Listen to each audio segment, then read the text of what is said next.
আল্লাহ পাক তোমাকে অন্ধকার থেকে ফিরাবেন। সুদের অন্ধকার, ঘুষের অন্ধকার, বাটপাড়ির অন্ধকার, ছিনতাইয়ের অন্ধকার, ইফটিজিং এর অন্ধকার, ফ্রি ফায়ার অন্ধকার, পাবজির অন্ধকার।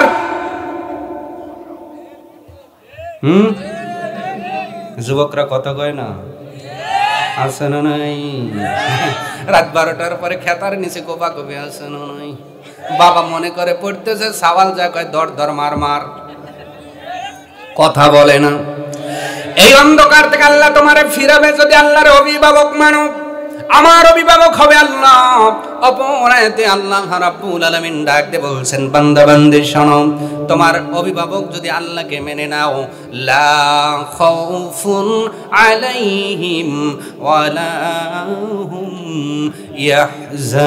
ইয়াহজানুন। তাদের কোনো ভয় নাই দুনিয়ায়। ইয়াহজানুনটা হলো আখিরাতের সাথে রিলেটিভ। মুফাসসির কেরামগণ বলেন, পৃথিবীর জমিনে যারা আল্লাহকে অভিভাবক হিসেবে গ্রহণ করবে, দুনিয়ায় তাদের কোনো ভয় নাই, সাপের ভয় নাই, জেলের ভয় নাই। আল্লাহু আকবার। ফাঁসির ভয়ও বাংলার ইতিহাসে দেখেছি 13 বছর জেল খেটেও কোরআনের বাকি যেই দিন মারা যাবেন তার আগেও গাড়ির থেকে নেমেছে মুখের মধ্যে হাসি। আর কথা বলা লাগবে, এটাই বাস্তব প্রমাণ। লাখো গুনাহ রাইহেন, আল্লাহ যদি অভিভাবক হয়ে যায় কোন ভয় তোমাকে পরাজয় করতে পারবে না। আল্লাহু আকবার। ওয়ালা হুম ইয়াহজানুন। এইটা রিলেট হল আখিরাতের সাথে। ও বান্দা বান্দি, দুনিয়া থেকে তোমার অন্তর থেকে ভয় দূর করে দিব। শুধু তাই নয়, আমলে দুনিয়ার ভিতরে আসো, এখানে ভয় নাই, কিন্তু মরণের পর থেকে আখিরাতের ঘাটি শুরু হয়ে যাবে। আমি আল্লাহকে যদি অভিভাবক হিসেবে গ্রহণ করতে পারো, আমি আল্লাহ ঘোষণা দিলাম রে, ওই কবর থেকে সাথী হইয়া জান্নাত পর্যন্ত তোমার সাথেই থাকবো। মাজালিসুল ইলম হিয়া রাউযাতুম মির রিয়াজিল জান্নাহ। এটা সাইফুদ্দিনের ফতোয়া নয়, ফতোয়া দিয়েছেন নবী মুহাম্মদুর রাসূলুল্লাহ সাল্লাল্লাহু। এটা জান্নাতের বাগান, জান্নাতের বাগানে এসে গুনাহ ঝরে যায়। সুবহানাল্লাহ। এই জন্য যারা আসতে পেরেছেন খুশি না বেজার? জান্নাতের বাগানে এলে গুনাহ ঝরে যায়, জাহান্নামী হয়ে বসলেও জান্নাতি সে হয়। তাই তো সবাই ছুটে এলো ও ভাই, তাই তো সবাই ছুটে এলো এই মাহফিল ময়দান। শোনো মুসলমান, খুশির জয়গান। পারসন্তলার এলাকাবাসী বড়ই ভাগ্যবান, তাদের মাঝে হইল কায়েম জান্নাতের বাগান। মসজিদ কমিটি করল কায়েম জান্নাতের বাগান। একটু জবান নাড়িয়ে বলুন আলহামদুলিল্লাহ, আর একটু আওয়াজে বলি আল্লাহু আকবার। আপনাদের আওয়াজ কি এতটুকুই না আরো আছে? দিবেন পাশে যে হুজুর আপনি মাইজে জামাই, মাইজে আওয়াজ, বড় বক্তা হইব, আওয়াজও বড়। কি এইরকম বসে আছেন না? চার্চ একদম মাস্টারটা লাইতেছে না, মানে মাস্টার কি লারে না, খালি যেটা সেকেন্ড থেকে হুজুর দ্বিতীয় বক্তা আপনি এর চেয়ে জোরে পারবো না, গোসা রাখতেছে। কি জোয়াইতে রাখতেছেন? এই নিঃশ্বাসের গ্যারান্টি আছে? আছে আছে? বলুন আল্লাহু আকবার। আর একটা বার বলুন আল্লাহু আকবার। আল্লাহু আকবার কাবীরা। জোরে বলুন আল্লাহু আকবার কাবীরা, আলহামদুলিল্লাহি কাসীরা, সুবহানাল্লাহি রাব্বিল আলামিন, লা হাওলা ওয়ালা কুওয়াতা ইল্লা বিল্লাহিল আজিজিল হাকীম। এই দোয়াটা আমি বলি নাই, একজন গ্রাম্য সাহাবী নবীর কাছে শিখতে চেয়েছিলেন, নবী এই দোয়াটা শিক্ষা দিয়েছেন। সুবহানাল্লাহ। আরো জোরে বলুন সুবহানাল্লাহ। কোনো ভূমিকা নয়, যেহেতু সময় অল্প, আর যেহেতু মাইজা জামাই করা লাগবে, আলোচনার পরে কিছু কামাই, ঠিক কিনা? ওয়াজ করলে কমিটি খুশি, ওয়াজ করলে জনগণ খুশি, আদায় করলে কমিটি খুশি। ধানটা পাকাতে হবে, এই জন্য আজে বাজে সময় দিতে পারবো না ভাই। বলেন তো আলোচনার শুরুতে প্রশংসা একজনের হবে, তিনি কে? আপনাকে সৃষ্টি করলেন কে? হায়াত দিলেন, হাত দিলেন, পা দিলেন, চক্ষু দিলেন, আরো জোরে জোর হলো না, সব কিছু দিলেন যিনি, প্রশংসাও পাবেন। এই যে প্রশংসার ভাষা, এটা সাইফুদ্দিন শেখান নাই। আজকের জালসার প্রধান বক্তা মাওলানা আব্দুল হাই সাইফুল্লাহ ভাইও শেখান নাই। প্রশংসার ভাষাটাও একজন শিক্ষা দিয়েছেন, জোরে বলেন তিনি কে?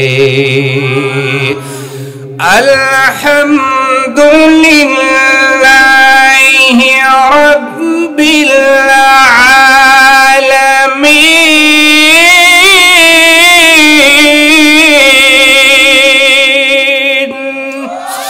আল্লাহ রাব্বুল আলামিন বলে, পৃথিবীর বান্দা বান্দি, আমি রব আমার প্রশংসা যদি তোমার ভাষায় করো, খাতা নামক জমিন শেষ হয়ে যাবে, গাছ গাছালি কলম নামক ক্ষয় হয়ে যাবে, সমুদ্রের কালি নামক পানিগুলো ফুরায় যাবে, তবে আমি রব আমার এতটুকু প্রশংসা শেষ করা যাবে না। এই জন্য আমি আল্লাহ তোমাদের শিক্ষা দিয়ে দিলাম, বান্দা বলো আলহামদুলিল্লাহ, বললে মালিকের সব প্রশংসা আদায় হয়ে যায়। বলুন আলহামদুলিল্লাহ। শত কোটি দরুদ সালাম সাইয়্যিদুল মুরসালিন খাতামান নবীন আউয়ালিন আল আখিরিন নবী মুহাম্মদুর রাসূলুল্লাহ সাল্লাল্লাহু আলাইহি ওয়াসাল্লাম। আমার ভাইরা, কোনো ভূমিকা নয়, মুকদ্দমা নয়, সূচনা নয়, মাখজ নয়, ইফতিতা নয়, কোনো কিছু, সব কিছু বাদ, ডাইরেক্ট আলোচনায় যাচ্ছে। কোরআনের মধ্যে কি কোনো ভুল আছে? যারা বলেন নাই ভুল দুই একটা পাইছেন মনে হয়, ভুল আছে? আছে। কোরআনের মধ্যে কোনো ভুল নাই, একদম পিওর অরিজিনাল খাঁটি, এর চাইতে বিশুদ্ধ কিতাব আর দুনিয়ায় পাওয়া যাবে না। ও এলাকার মুসলমান, দুনিয়ায় এই কিতাব ছাড়া যত কিতাব আপনি পড়বেন, রাইটার ওই কিতাবের মধ্যে পাশে হোক, সাইডে হোক, সামনে হোক, পিছনে হোক লিখে দেয়, এই কিতাবের মধ্যে কোনো ভুল হলে ধরায় দিবেন, পরবর্তী সংস্করণে সেটা সংশোধন করা হবে। কিন্তু কি আশ্চর্য কিতাব আল্লাহ পাক তার নবীর উপরে প্রেরণ করলেন, প্রথমেই চ্যালেঞ্জ করলেন তামাম পৃথিবীর মানুষদেরকে, মানুষেরা শোনাও, যালিকাল কিতাবু লা রাইবা ফীহি হুদাল লিল মুত্তাকিন।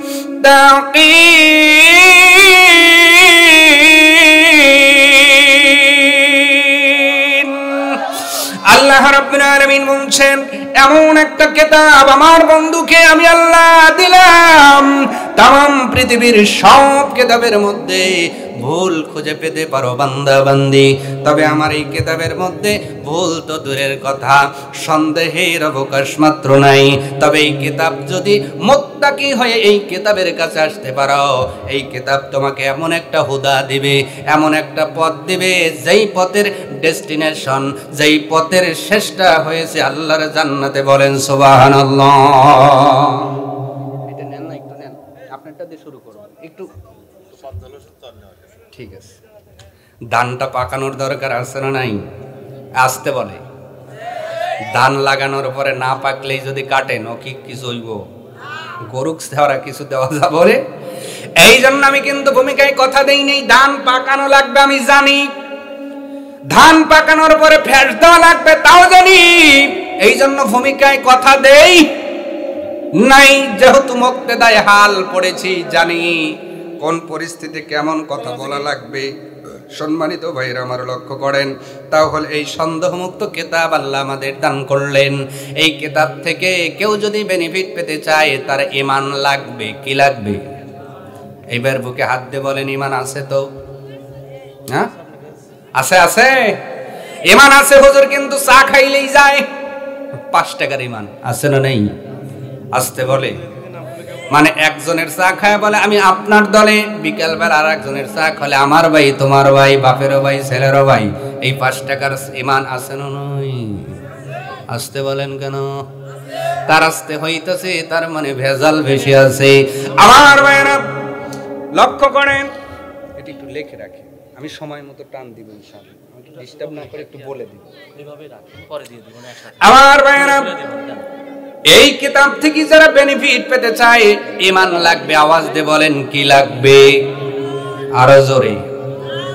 ওয়ানুনাজ্জিলু মিনাল কুরআনি মা হুয়া শিফাa'u ওয়া রাহমাতুল লিল মুমিনিন।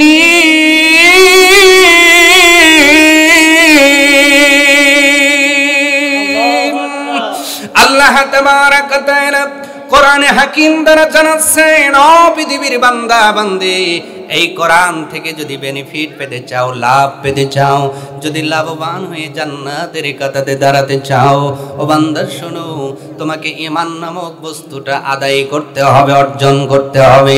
তুমি যদি ঈমান আদায় করে মুমিনের কাতারে অন্তর্ভুক্ত হয়ে যেতে পারো, আমি আল্লাহ ঘোষণা দিলাম রে, এই কিতাব শুধু তোমারে হেদায়েত দেবে না, আরো একটা জিনিস দিবে, তার নাম হলো শিফা। তোমার অন্তরে যদি কোনো নেফাকি থাকে, কুফরি থাকে, ওই রোগটা এই কোরআনের চিকিৎসায় অ্যান্টিবায়োটিকে সেরে যাবে। ও বান্দা, কলিজার মধ্যে যদি তোমার লিভার ক্যান্সার হয়, ওই ক্যান্সার সারানোর জন্য ট্রিটমেন্ট আছে না নাই? আসতে বলে আছে না নাই? কিন্তু অন্তরের ক্যান্সার আছে, অন্তরের লিভার জন্ডিস আছে, তার চিকিৎসা করাইলা, কিন্তু অন্তরের মধ্যে নেফাকি আছে, কুফরি আছে, এইটার যদি চিকিৎসা চাও, দুনিয়ার কোনো ডাক্তার চিকিৎসা করতে পারবে না। ওই চিকিৎসা হবে আল্লাহর কোরআন থেকে। বলেন সুবহানাল্লাহ। আমার আল্লাহর কোরআন জানাচ্ছে, পৃথিবীর বান্দা বান্দি, কোরআন তোমার শুধু শেফা দান করবে না, রহমা, যেই রহমতের আশায় তুমি আল্লাহর কাছে বারে বারে আবদার করো বান্দা বান্দি, ওই রহমতটা তোমার উপরে এই কোরআনটাই নাজিল করাবে, যদি ঈমান সহকারে কোরআনটারে ধরতে পারো আর পড়তে পারো। বলেন সুবহানাল্লাহ। এই জন্য এখানে যারা এসেছেন, ঈমান আছে তো? 5 টাকার ঈমান না তো? আবার কয় হুজুর আমার ঈমান 5 টাকার না, আমারটা একটু দামি আছে। কি দামি? কয় আমার ঈমান হলো ডাব খায়া যায়। বাড়ির পাশে একজনের ডাব আছে, রাতের বেলায় নাই। কথা না বললে চলে যাব কিন্তু আমি। জোরে জোরে জোরে। আর একজনের খোয়ারে মুরগি নাই, ওর ঈমান মুরগি মার খায়। ঈমান আছে না নাই? একজনের ডাব মার, আর একজনের মুরগি মার খায়। এগুলো কি ফেরেশতা নেই না? মুসলমানের দেশে মুসলমানের বাচ্চাগুলোই নেই। মুরগি দইরা, হাঁস দইরা পিকনিক খার, কয় মজা রে, আবার সেলফি ওঠে। আল্লাহ কয় কবরে আইসা দেখ, বাটাম রেডি আছে। ঠিক না? এই জন্য মুমিন ঈমানটারে বিক্রি করা যাবে না। এই সন্দেহমুক্ত কিতাব, এই বরকতপূর্ণ কিতাবের মধ্যে মানব জাতির হেদায়েতের জন্য আল্লাহ পাক ৬০০০-এর উপর আয়াত দিলেন, ১১৪টা সূরা চয়ন করলেন। তার ভিতরে ৫ নম্বর সূরার নাম সূরা আল মাইদা। এই ৫ নম্বর সূরার ৫৫ নম্বর আয়াতের মধ্যে আল্লাহ তাবারক ওয়া তাআলা একটি ওয়াজ করলেন। ওয়াজ যা করার উনি করেছেন, সাইফুদ্দিনের কণ্ঠ দিয়ে রিপ্লে হবে। জোরে বলা যায় না আল্লাহু আকবার? আমার ভাইরা, আল্লাহ পাক ওয়াজ করে জানাচ্ছেন, পৃথিবীর মানুষ শোনো, ইন্নামা ওয়ালিয়ুকুমুল্লাহু ওয়া রাসূলুহু। ও বান্দা শোনো, দুনিয়ার ময়দানে তোমার অভিভাবক কোনো রামবাম হতে পারে না, তোমার অভিভাবক কোনো সুদারু হতে পারে না, তোমার অভিভাবক কোনো ঘুষখোর হতে পারে না, তোমার অভিভাবক কোনো চান্দাবাজ হতে পারে না, তোমার অভিভাবক কোনো টেন্ডারবাজ হতে পারে না। কথা কার? আজকে এই বন্ধু বানানোর লোক আছে না নাই? নামাজ পড়ি কিন্তু আমার বন্ধু হলো ঘুষখোর। আরো জোরে। আমি জানি পূর্বে জ্বলবে, তাতে কিছু করার নাই, ট্রিটমেন্ট চলবেই ইনশাআল্লাহ। তাতাইলে জ্বললে কিছু করার নাই, করার নাই। তোমার পায়ের মধ্যে ক্ষত হইছে, ওই ক্ষতর মধ্যে মলম লাগাইলে জ্বলে কি জ্বলে না? কিন্তু জ্বলা যদি সহ্য করো, ওই ক্ষতটা সাইরা যায়। অন্তরের মধ্যে নেফাক হয়ে গেছে, কুফরি হয়ে গেছে, অমুসলমান, কোরআনের অ্যান্টিবায়োটিক দিলে জ্বলতে পারে, পড়তে পারে, তবে যদি ধৈর্য ধরে গ্রহণ করতে পারো এই অ্যান্টিবায়োটিকের এতই পাওয়ার তোমার দিলটা পরিষ্কার করে জাহান্নাম থেকে ফেরাইয়া জান্নাতের পথের পথিক বানায়া দেবে। আল্লাহ রাব্বুল আলামিন বলছে, ও মুমিনেরা, তোমরা যারা ইমানদার দাবি করো, তোমরা যারা মসজিদে যাও, নামাজ পড়ো, তোমরা যারা নবীকে মানো, আল্লাহকে মানো, কোরআন মানো, মুসলমান বলে যারা নিজেকে দাবি করো, তোমাদের বন্ধু, তোমাদের অভিভাবক কোনো টেন্ডারবাজ হতে পারে না, সুদখোর হতে পারে না, ঘুষখোর হতে পারে না, মিথ্যা সাক্ষ্য দেনেওয়ালা তোমার বন্ধু হতে পারে না।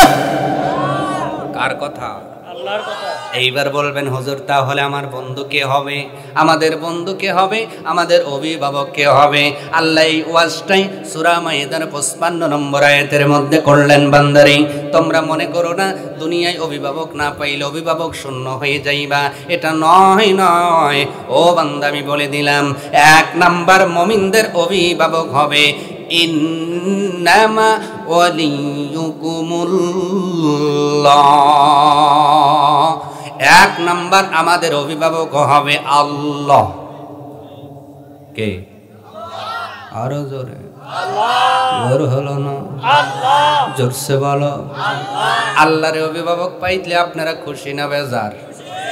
খুশি তো না, এটা তো মুখের স্লোগান, কারণ বাস্তবে আমাদের মিছিলের সাথে ভোটের কোনো মিল থাকে না। এই তো মুসলমান, যেই নেতার পিছে লোক বেশি, দেখবেন নির্বাচনে 4,500 ভোটে ফেল মারছে।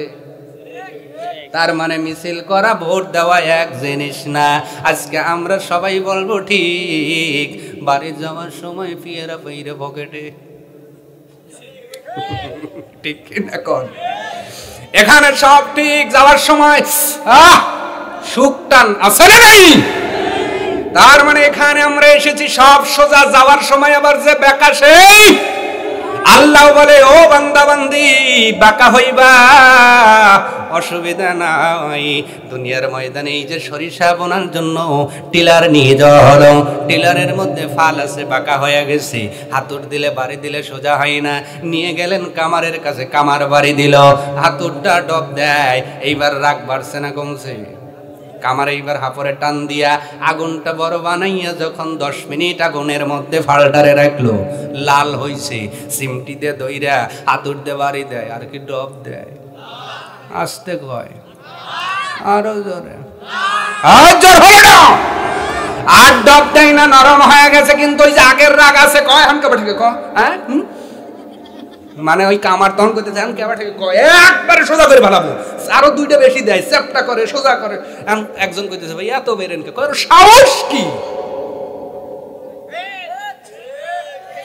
আল্লাহ কয়, আমি হায়াত দিলাম, আমি তোরে হাত দিলাম, পা দিলাম, চক্ষু দিলাম, বেরেন দিলাম।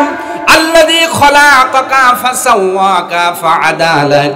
ও বান্দা, দুনিয়ার জমিনে কেউ দেই না, আমি আল্লাহ দিলাম। আর আমি আল্লাহ দেওয়া এই জিনিস নিয়ে তুমি কোরআনের কথা বললে ডব দাও, এত সাহস? কবরে এসে দেখ হাফর রেডি, 2 বার টান দিয়ে আগুন বাড়বে, এরপরে আগুনের মধ্যে দিয়া আযাবের ফেরেশতা যখন গুরজা মারবো সোজা হইব, কিন্তু ওই যে রাগ আছে কিয়ামত পর্যন্ত গাইরিয়া ভালাইব। কথা কই না? আপনারা যদি মনে করেন হুজুর কেবা, হুজুর এ ভাই শুনেই দাওয়াত দিছেন, ঠিক কিনা? কারণ তেল ওয়াজ করা যাবে না, বক্তাদের জিবা আল্লাহ কাটবে কি কাটবে না? ইউসুফ জুলেখার কিসসা কয়, মন গাজাইছা, এইবার বের কর, তোরটা আগে কাটমু, বলবে কে? আল্লাহ। আরে ধরে, এই জন্য আমার জিব্বা কাটা যাক, এটা আমি চাই না। সত্য বলেই যাব, মানলে আবু বকর, না মানলে আবু জেহেল। কোন কাতারে থাকবেন ইউর উইশ, আপনার খুশি, আপনার ব্যাপার। হাত ধরে জান্নাতে নেওয়া লাগবে এমন চুক্তি আমি করি নাই। আমার ভাইয়েরা ভালো করে বোঝেন, আল্লাহ পাক থেকে বলছেন, ও পৃথিবীর মানুষ, দুনিয়ার ময়দানে যারা ইমানদার, যারা মুমিন, যারা মুত্তাকি, এদের প্রথম নাম্বার অভিভাবক হলো আল্লাহ। আওয়াজ তুলে বলেন সুবহানাল্লাহ। আল্লাহ ওলি হই, আল্লাহ যদি অভিভাবক হয়, লাভ আছে না নাই? সূরাতুল বাকারার আয়াত নাম্বার 257 প্রথমে আল্লাহ পাক বলছেন, আল্লাহু ওয়ালিউল্লাযীনা আমানু ইখরিজুহুম মিনাদ জুলুমাতি ইলান নূর। ও বান্দা, পৃথিবীর জমিনে তোমার অভিভাবক যদি আল্লাহকে মেনে নাও, আর আল্লাহ যদি তোমার অভিভাবক হয়ে যায়, আল্লাহ তোমাকে দায়িত্ব নিয়া অন্ধকার থেকে টেনে বের করে জান্নাতের পথে জান্নাতের পথের পথিক বানায় দিবে। বলেন সুবহানাল্লাহ। আল্লাহ পাক তোমাকে অন্ধকার থেকে ফিরাবেন। সুদের অন্ধকার, ঘুষের অন্ধকার, বাটপাড়ির অন্ধকার, ছিনতাইয়ের অন্ধকার, ইফটিজিংয়ের অন্ধকার, ফ্রি ফায়ার অন্ধকার, পাবজির অন্ধকার।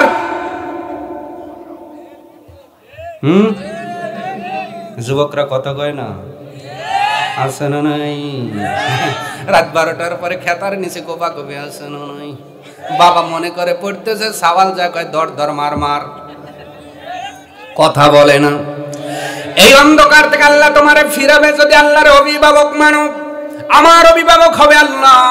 অপরাতে আল্লাহ রাব্বুল আলামিন ডাক দিয়ে বলছেন, বান্দা বান্দি শোনো, তোমার অভিভাবক যদি আল্লাহকে মেনে নাও, লা খাউফুন আলাইহিম ওয়ালা হুম ইয়াহজানুন। তাদের কোনো ভয় নাই দুনিয়ায়। ইয়াহজানুনটা হলো আখিরাতের সাথে রিলেটিভ।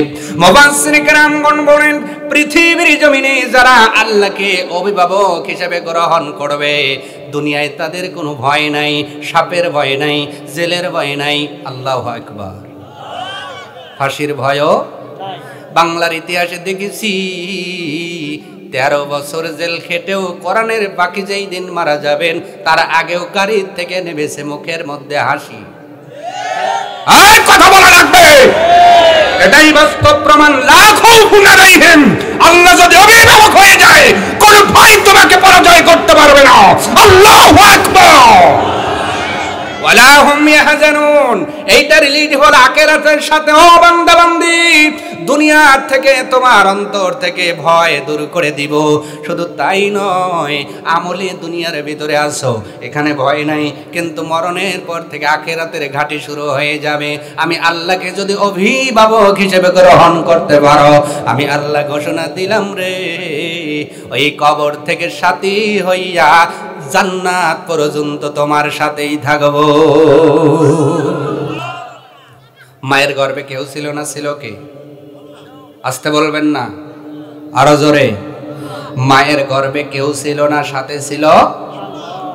এই দুনিয়াতে এসেছি, এখন ভাই আপন, বাপ আপন, সব আপন, নেতাও আপন। মরার পরে যাইব কেউ? আসতে যারা বলছেন স্ত্রী নিয়ে যাবেন মনে হয় নাকি? আরো জোরে, কেউ যাবে নাকি? কাফন নামের জ্যাকেট পরে ফাইনাল প্যাকেট করে দিলে দুনিয়া আর কেউ তোমার আপন থাকবে না। কিন্তু আল্লাহ পাক ডেকে বলে, বান্দারে, ওয়ালা হুম ইয়াহজানুন, মায়ের গর্ভের ভিতরে তোমার বাবাও ছিল না, মাও ছিল না, তোমার নেতাও ছিল না, আমি আল্লাহ ছিলাম রে। ওই কবরের মধ্যে আমি আল্লাহই তোমার পাশে থাকবো। হাশরের ময়দানে লিমানিল মুলকুল ইয়াউম, ওই দিন কারো রাজত্ব নয়, লিল্লাহিল ওয়াহিদিল কাহ্হার। যেই দিন আমি আল্লাহ কাহ্হার নাম ধারণ করে বিচার পরিচালনা করব। ও বান্দা বান্দি, ওই দিন আমি আল্লাহ তোমার পাশে থেকে জান্নাত পর্যন্ত প্রোটেকশন দিব, জাহান্নামের আজ তোমার গায়ে লাগবে।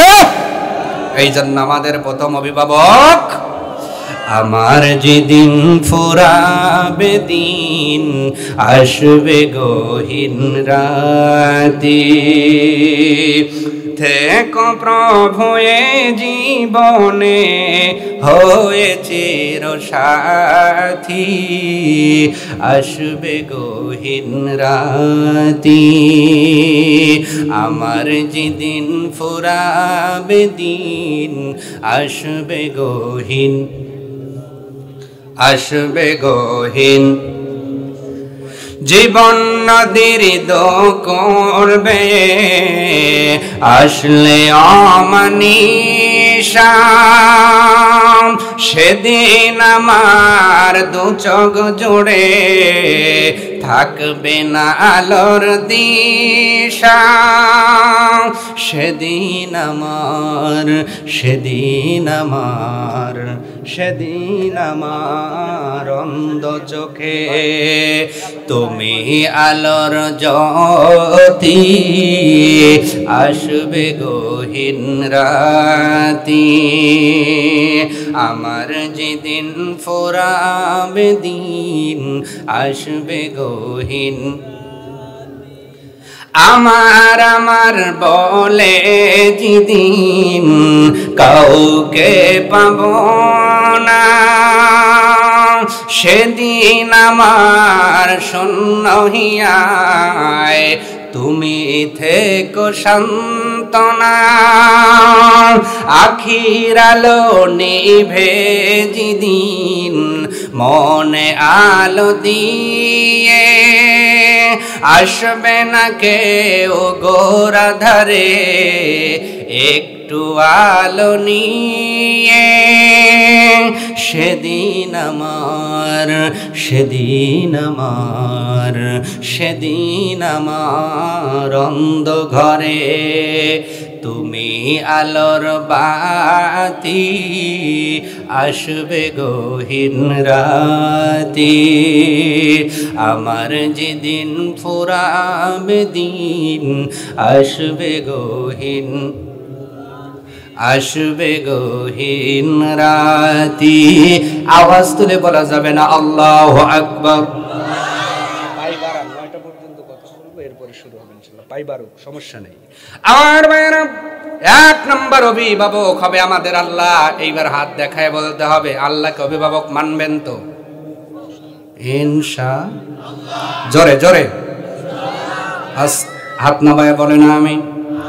যারা ওটা দিলেন আল্লাহ অভিভাবক হইলে কি আর সুদ খাওয়া যাবে, ঘুষ খাওয়া যাবে? ওই যে চারটলে চার সঙ্গে কি গীবত করা যাবে? আস্তে কয়, তারপরে বেজাল বেশি, আসল কথা কেউ বলে না। বলে গেছে কাউসারি, ঠিক কিনা কর? কিন্তু সম্পর্ক হয় নাই সারাসারি। আমরাও দোয়া করি আল্লাহ ওনার কবর বারেক জান্নাতের ঘর বাড়ি, আমাদের আদরের কাউসারি। কত ছন্দ দিয়ে বলে গেল, আসল কথা কেউ বলে না, বিপদ দেখলেই তো না না না, আসল কামে কেউ যাবে না, সুযোগ বুঝেই তাল বাহানা। তাল বাহানার লোক আছে না নাই? এরা হলো টাটকা মুনাফিক। মুনাফিক দিয়ে দুনিয়া ভরে গেল না, জালাম না। আল্লাহ তাই শুনলাম না ৯৬% নয়, আমার জরিপে তো 2%ই টেকে না। আপনারা যে দোয়ায় খান ৯৬% মুসলমান, আল্লাহ কই গুনিয়ে দে। কথা কন না কা? যারা যৌতুক খায় ওরা কি মুসলমান? কথা কন। এখন তো যৌতুক ছাড়া বিয়েই হয় না, মন কয় মহাবড় অন্যায়। আছে না নাই? এই জন্য আল্লাহর অভিভাবক মানলে কোনো অন্যায় পথে হাঁটা যাবে না। আল্লাহ রাব্বুল আলামিন এবার বলছেন, বান্দারে এক নম্বর অভিভাবক তোমার হবে আল্লাহ। আল্লাহ তো বিধান মোতাবেক যদি চলতে পারো, এই বিধান তোমাকে জান্নাতে নিয়ে যাবে, জাহান্নামের কাজগুলোর থেকে ফিরায়া রাখবে। এবার আল্লাহ রাব্বুল আলামিন ডাক দিয়ে বলছেন, পৃথিবীর বান্দা বান্দি শোনো, দ্বিতীয় নম্বর অভিভাবক হলো রাসূলুহু, সেই আল্লাহর রাসূল। তিনি হলেন আখিরি জামানার পয়গম্বর, যিনি মুহাম্মদুর রাসূলুল্লাহ সাল্লাল্লাহু আলাইহি। আমরা তারে অভিভাবক মানি কি মানি না? মানি কি মানি না? মানি হলো তখন মিষ্টি খাই যখন, হুজুর মিষ্টি খাওয়া সুন্নত, নবী অভিভাবক এই জন্য পয়সা মিষ্টি খাই, কিন্তু তাকায় দেখি মুখে দাড়ি নাই, কি নাই, অথচ মিষ্টি খাওয়া সুন্নত এইটা মানে। আছে না নাই? আর ভাইরা, ওই দিয়ে কথা বললে সময় লাগবে, অল্প সময়ের ভিতরে ধানটা পাকাইতে চাইতেছি। একটু লক্ষ্য করেন, নবীকে যারা অভিভাবক মানবে, নবীকে যারা সঙ্গী মানবে, নবীকে যারা বন্ধু হিসেবে গ্রহণ করবে, আল্লাহ রাব্বুল আলামিন ডেকে বলেন, বান্দা বান্দিরে, দুনিয়ার ময়দানে আমার পরিচয় দিলাম, আমি হলাম রব্বুল আলামিন। একই আল্লাহ আমি পরিচয় দিলাম আমার বন্ধুর ক্ষেত্রে। وما أرسلناك إلا رحمة للعالمين।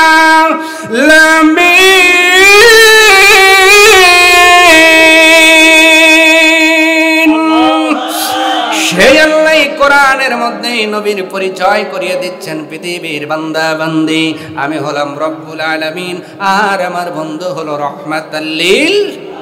সেই রহমাতাল লিল আলামিনকে যারা বন্ধু মানবে, অভিভাবক মানবে, আল্লাহ পাক ডেকে বলেন আমারে অভিভাবক মানার পরে আমার বন্ধুর নিয়মে যদি জীবন গড়তে পারো, সুন্নাহ দিয়ে জীবন সাজাইতে পারো, আমি আল্লাহ খুশি হইয়া জান্নাত দিব।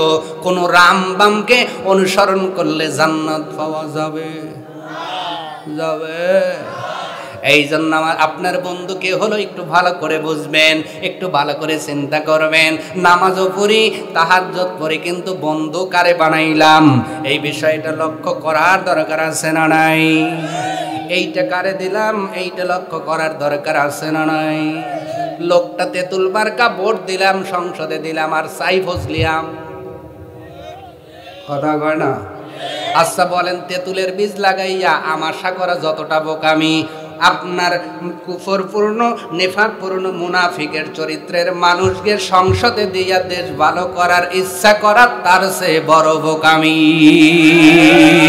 তেঁতুলের গাছ থেকে যেমন আমাশা করা যায় না, বেনামাজি নেতার থেকে কখনো সুনাগরিক গঠন হইব হইব। আমি বলছি এইবার কায়দা করে বলাইছি, দোষে কান্না আপনাদের। আর ভাইয়েরা লক্ষ্য করেন, নবী আমাদের অভিভাবক, আর নবীজিকে যারা অভিভাবক মেনেছেন তারা কেমন ছিলেন, নবীজির একটা কথায় তারা জীবন পর্যন্ত দিয়ে দিয়েছেন। আজ আমরা অভিভাবক মানার পরে দাড়িটা পর্যন্ত রাখতে পারলাম না, আমার সন্তানকে নবীর সুন্নাহ শিখাইতে পারলাম না, আমার মেয়েটারে সেই পর্দার মধ্যে রাখতে পারলাম না। আমার নবীর সুন্নাহ মেনে, আমার নবীকে অভিভাবক মেনে সাহাবা আজমাইন কেমন চরিত্র গঠন করেছিলেন আমার ভাইয়েরা একটু লক্ষ্য করেন। আল্লাহর নবী একজন সাহাবী, খোরা সাহাবী, বিকল্প আপনার প্রতিবন্ধী সাহাবী, নাম হলো হযরত যায়েদ ইবনে জুমউ রাদিয়াল্লাহু তাআলা আনহু। আল্লাহ পাক ওনার পায়ের মধ্যে খোরা রোগ দিয়েছিলেন, উনি ভালো করে হাঁটতে পারতেন না। আল্লাহর নবী মদিনাতে হিজরত করার পরে 27টা যুদ্ধে নবীজি ডাইরেক্ট সেনাপতির দায়িত্ব পালন করেছিলেন। তার ভিতরে ইসলামের ইতিহাসে দ্বিতীয় নাম্বার যেই যুদ্ধ, সেই যুদ্ধের নাম হলো উহুদের যুদ্ধে। বদরের যুদ্ধে কাফেররা পরাজিত হওয়ার পরে তারা মক্কায় যাওয়ার পরে সব গোষ্ঠীকে এক জায়গায় করলেন, ইসলাম এবং মুসলমানদেরকে সমূলে উৎপাটন করার জন্য তারা মক্কা থেকে বিশাল একটা দল নবীজান প্রেরণ করবেন। নবীজির কাছে খবর চলে গেল, নবী ডাকতে বললেন, সাহাবীরা রে, প্রতিরোধ করতে হবে, প্রতিরোধ করতে হবে। ইসলাম মুসলমান, ইসলাম এবং কোরআন সমাজের মধ্যে কায়েম করতে হবে। সুবহানাল্লাহ বলেন। সূরার নাম সূরা মুলক, নাম কি? দ্বিতীয় নাম্বার আয়াত আল্লাহ পাক বলছেন, আল্লাযী খালাকাল মাউতা ওয়াল হায়াতা লিয়াবলুয়াকুম আইয়ুকুম আহসানু। ভালো করে বোঝেন, আল্লাহ আহসান আমল দিলেন পরে, এর আগে দিলেন হায়াত মউত। এর আগে কি দিছেন? তার মানে আহসান আমল ওই আমল যেই আমল করতে যায় তোমার জীবন থাকতেও পারে, চলে যেতেও পারে, এইটাই হলো আহসান আমল। এই আমলটা হলো কোরআন সমাজের মধ্যে কোরআনকে চালু করা, এই আমলটা হলো রাষ্ট্রে কোরআনের আইন চালু করা। এই আইন চালু করতে যাইয়া তুমি বাঁচতেও পারো, মরতেও পারো, এটাই হলো সবচেয়ে বড় আহসান আমল। আল্লাহু আকবার। নামাজ পড়ি, আমি তাহাজ্জুদ পড়ি, কিন্তু দিন কায়েমের ব্যাপারে আমি ভূমিকা রাখলাম না। আপনার একটা আমল আপনার মাথার উপর থেকে উপরে উঠবে, এই জন্য দিন কায়েমের পথে থাকতেই আমার ভাইয়েরা হযরত যায়েদ ইবনে জুমউ রাদিয়াল্লাহু তাআলা আন নবী উহুদের যুদ্ধের জন্য সেনাবাহিনী গঠন করতেছিলেন। এমন সময় লাইনে দাঁড়িয়ে গেলেন নবীজির খোরা সাহাবী যায়েদ ইবনে জুমউ রাদিয়াল্লাহু তাআলা আন। নবীকে ডাক দিয়ে বললেন, রাসূলুল্লাহি, শারীরিক প্রতিবন্ধকতার কারণে আপনার সাথে বদরের প্রান্তরে যেতে পারি নাই। ওগো নবীজি, এই যুদ্ধে আর মাহরুম করবেন না, আপনার সঙ্গে জিহাদের প্রান্তরে যেতে চাই। নবী ডাক দিয়ে বললেন, যায়েদ ইবনে জুমুরে, আল্লাহ পাক শারীরিকভাবে তোমার অক্ষম করেছেন, তোমাকে অক্ষম করেছেন, তুমি যুদ্ধে না গেলে আল্লাহ পাক ধরবেন না, বলবেন না। ও যায়েদ ইবনে জুমু, তুমি নয়, তোমার বাড়ির মধ্যে কি সন্তান নাই? সাহাবী ডাক দিয়ে বলেন, রাসূলুল্লাহ, আমার বাড়ির মধ্যে তিনটা সন্তান আছে। আল্লাহর নবী ডাক দিয়ে বললেন, সাহাবী রে, বাড়ির মধ্যে চলে যাও, তিনটা সন্তানকে দাও, আমি তাদের নামগুলো লিস্ট করে নিব। আমি আপনি হইলে কি করতাম? একটারে বলতাম মোহনপুর যা, আর একটারে বলতাম তুই রংপুর যা, আর একটারে বলতাম তুই তালগাছি বলায় থাক। কথা কই দাও। যায়েদ ইবনে জুমউ রাদিয়াল্লাহু তাআলা নবীকে অভিভাবক মেনেছেন, নবী যা বলেছেন তাই করেছেন। বাড়ির মধ্যে চলে গেলেন, যাওয়ার পরে তিনজন সন্তানকে ডাক দিলেন, কাছে আনলেন, মুখের মধ্যে আগলাইলেন, কপালের মধ্যে চুমা লাগাইলেন। সন্তানগুলো ডাক দিয়ে বলে, আব্বা, আজকে ভালোবাসার পরিমাণ বেশি দেখি। বাবা হইয়া সন্তানদের ডাক দিয়ে বলে, বাবা রে, জীবনের পরে আর বুঝি আদর করার সুযোগ হবে না। বাবা, যুদ্ধের দামামা বেজে গেছে, আখেরি জামানার পয়গম্বর মুহাম্মদুর রাসূলুল্লাহ সাল্লাল্লাহু আলাইহি ওয়াসাল্লাম যুদ্ধের দামামা বাজায় দিয়েছেন। যুদ্ধের ময়দানে সেনাবাহিনীর লিস্ট হচ্ছে। ও বাবা, শারীরিক প্রতিবন্ধকতার কারণে আমি যেতে পারি না, তবে একটা সন্তান বাড়িতে থাকবা না, তাড়াতাড়ি নবীর কাছে গিয়া নামটা লেখায়া দাও। যদি যুদ্ধের ময়দানে শহীদ হও, কিয়ামতের দিন শহীদের বাবা হইয়া আল্লাহর কাছে উপস্থিত হয়ে যাব। তিনজন বেটা চলে গেলেন, যাওয়ার পরে নামটা লেখায়া দিলেন। এক পর্যায়ে যুদ্ধের ময়দানে উহুদের প্রান্তরে নবী সেনাবাহিনী নিয়ে রওনা করে দিলেন। এবার যায়েদ ইবনে জুমউ নবীজির প্রতিবন্ধী সাহাবী, ওনার অন্তরে মানে না, হায়রে, প্রথম যুদ্ধে নবীজির সাথে যেতে পারি নাই, এই যুদ্ধও হবে, আমার অন্তরে তো শাহাদাতের মৃত্যুর আশা। এই চিন্তা করতে করতে বিবির ডাকতে বললেন, ও বিবি, বিদায় দাও। বিবি ডাকতে বললেন, স্বামী আমার, তিনজন সন্তান চলে গেল, আপনি প্রতিবন্ধী মানুষ, আপনি যা কি করবেন? সাহাবী হযরতে যায়েদ ইবনে জুমউ ডাক দিয়ে বললেন, বিবি রে, আমি যদি কিছু না করতে পারি, দেখব রে, যেই তীরটা নবীর দিকে যাইতেছে, লাফাইয়া লাফাইয়া ওই তীরটা নিজের বুকের মধ্যে নিয়ে নিব, নবীজির গায়ে আঁচ লাগতে দিব না। এর নাম হলো নবীকে অভিভাবক মানা। আমার ভাইয়েরা, যায়েদ ইবনে জুমউ স্ত্রীর কাছ থেকে বিদায় নিলেন, কিন্তু বাড়ির গেটটা এখনো পার হন নাই। বাড়ির গেট পার হওয়ার পূর্বে দুই হাত তুলে আল্লাহর কাছে দোয়া করেন, আসমানের মালিক, দীর্ঘদিন আমারে হায়াত দিয়েছো, তিনটা সন্তানের বাবা হয়েছি, দুনিয়ায় অনেক দিনে থাকলাম, আজকে আমি নবীজির সাথে যুদ্ধের ময়দানে যাওয়ার নিয়ত করলাম, তবে আল্লাহ তোমার কাছে একটা দোয়া করি, এই প্রতিবন্ধী লোকটারে আর বাড়ির মধ্যে ফিরাইয়া দিও না। আমি চাই আমার এই দেহ যেন উহুদের ময়দানে শহীদদের সাথে ঘুমায়া থাকে। এই দোয়া করে চলে গেলেন। নবীজি গেছেন, পাঁচ উনিও গিয়েছেন, যুদ্ধ করতেছেন। খোরা সাহাবী, প্রতিবন্ধী সাহাবী হযরত যায়েদ ইবনে জুমউ রাদিয়াল্লাহু তাআলা আন, এক পর্যায়ে উনি বসে বসে বল্লমটা চালাইতেছেন। কয়েকজন কাফেরকে দুনিয়া থেকে বিদায় করার পরে একজন কাফের এত জোরে ছুরি দ্বারা আঘাত করছে, হযরত জুমউ রাদিয়াল্লাহু তাআলা শরীরটা দুই খণ্ড হয়ে গেছে। দ্বিখণ্ডিত দেহ উহুদের প্রান্তরে পড়ে আছে। গলা কাটা মুরগি ছেড়ে দিলে যেমন ছটফট করে, আল্লাহর নবীর আদর্শে গঠিত নবীর সাহাবী, প্রতিবন্ধী সাহাবী মহুদের প্রান্তরে তেমন করে ছটফট করে দুনিয়া থেকে বিদায় হলেন। যুদ্ধ শেষ হয়ে গেল, নবীজি এবার শহীদদের লিস্ট করার জন্য বললেন। সাহাবীরা চলে গেলেন, খুঁজতে খুঁজতে দেখলেন 2 টুকরা একটা দেহ পড়ে আছে। নবীজির সামনে নেওয়া হয়, নবীজির নবুয়তের চোখ বেয়ে বেয়ে পানি পড়তেছেন। সাহাবীরা বললেন, ইয়া রাসূলুল্লাহ, কোন লাশ দেখি আপনি এত কাঁদলেন না, একটা প্রতিবন্ধী মানুষের দেহ দেখে এতটা কাঁদতেছেন। আল্লাহ নবী ডাক দিয়ে বললেন, সাহাবীরা রে, এই লোকটা আমার কাছে আবদার করতে এসেছিল, আমি আবদার রাখি নাই, কিন্তু আমার মালিক তার নসিবে শহীদের মৃত্যু লিখে রেখেছে।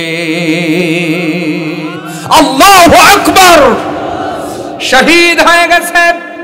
এমন সময় দূর থেকে একজন মহিলা নবীজিকে সালাম দিলেন।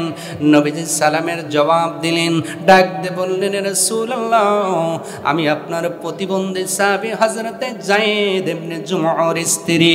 ইয়া রাসূলুল্লাহ, তিনজন সন্তান আপনার সাথে জিহাদের ময়দানে এসেছে, আমার স্বামী এসেছে। নবী ডাক দিয়ে বললেন, জুমউর স্ত্রী, তুমি শোনো, তোমার সন্তানেরাও নাই, তোমার স্বামীটাও দুনিয়া থেকে বিদায় হয়ে গেছে। ও মহিলারা, ইসলামের জন্য মহিলারাও ত্যাগ কম করেন নাই। ওই মহিলা কাঁদলেন না, আফসোস করলেন না, ডাক দিয়ে বললেন, ইয়া রাসূলুল্লাহ, গর্ভে ধারণ করে যে তিনজন সন্তান, তারাও চলে গেল, স্বামীটাও বিদায় হয়ে গেল, স্বামীর সোহাগ থেকে বঞ্চিত হয়ে গেলাম, সন্তানদের মা ডাক থেকে বঞ্চিত হয়ে গেলাম, কিন্তু আমার কোনো আফসোস নাই। নবীজি, আপনি এইটা বলেন, আপনি নবী কেমন আছেন? আপনি ভালো থাকলে আমরাও ভালো থাকবো। আপনি যদি অসুস্থ, আপনি যদি কষ্ট পান, মুসলমান আমরা কষ্ট পাবো। একজন মহিলা মানুষ নবীর কষ্টে কষ্ট পায়, নবীর আনন্দে খুশি হয়। আর আমরা বাংলাদেশের মুসলমানগুলো মিষ্টি খাই, কিন্তু এই দাঁড়ের মধ্যে খুর লাগাই আছে না নাই? আসতে বলেন কেন? আছে না নাই? এবার ওনার স্ত্রী ডাক দিয়ে বলছেন, ইয়া রাসূলুল্লাহ, বডিটা দেন, সন্তানদের বডি চাই না, তবে স্বামীকে বড় ভালোবাসি। প্রতিবন্ধী হওয়ার পরে আমার গায়ে কোনোদিন হাত উঠায় নাই। সুবহানাল্লাহ। স্বামীর দেহটা নিয়ে যাব। আল্লাহর নবী বললেন, আমার সাহাবীরা কাপড়ের মধ্যে জুমুর বডিটা পেঁচাইয়া ঘোড়ার উপর উঠায়া দাও।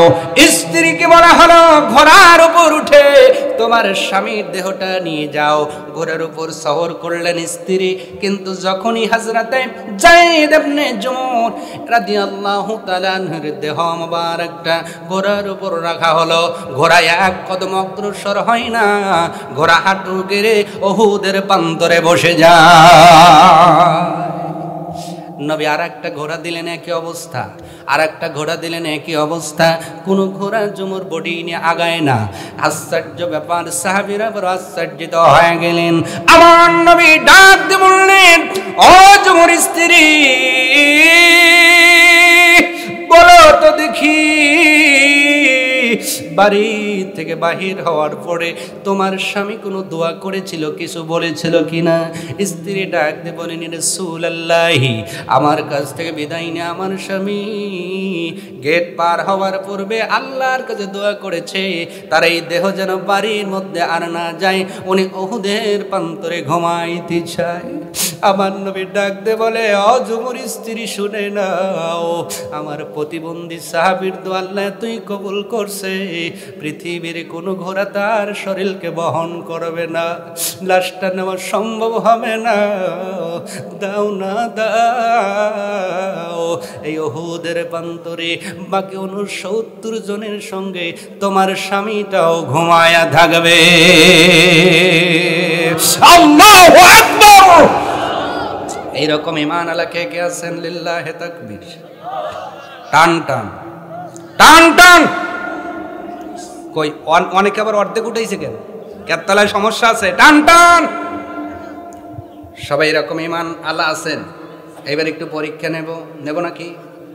এতক্ষণ তো ওয়াজটা ভালোই শোনাইলাম, একজন স্যার বলছে a plus B whole square into a square plus 2ab plus b square বুঝছাও আর 50 জনই কয় জি স্যার কি কয় আমি যেই বলছে জি স্যার স্যার এবার কয় ব্যাক বেঞ্চের কালু দাঁড়া বল ও উঠে কাঁপতেছে আর স্যার কয় তুই কাঁপিস কে কয় কাপার দেখছেন কি পড়া ধরিয়ে দেখে ঠিক কিনা কোন তার মানে হাত দেখানো এক জিনিস পরীক্ষা দেওয়া নবীজিকে অভিভাবক মেনে আমরা হযরতে যায়েদ ইবনে জুমুর মতো ইমানদার হতে পারবো না সম্ভব নয় কিন্তু তার মতো হওয়ার চেষ্টা করতে চাই হাত তো দেখাইলেন নবীর কথা মানতে মানতে আস্তে বলেন আরো আস্তে আরো আস্তে নবীর কথা শুনতে যদি অভিভাবক মানেন নবীর সব কথা মানতে হবে সবে নবীর সব নিষেধ ছাড়তে হবে আল্লাহ পাক কোরআনে বলেন মা আতাকুমুর রাসূলু ফাখুজুহু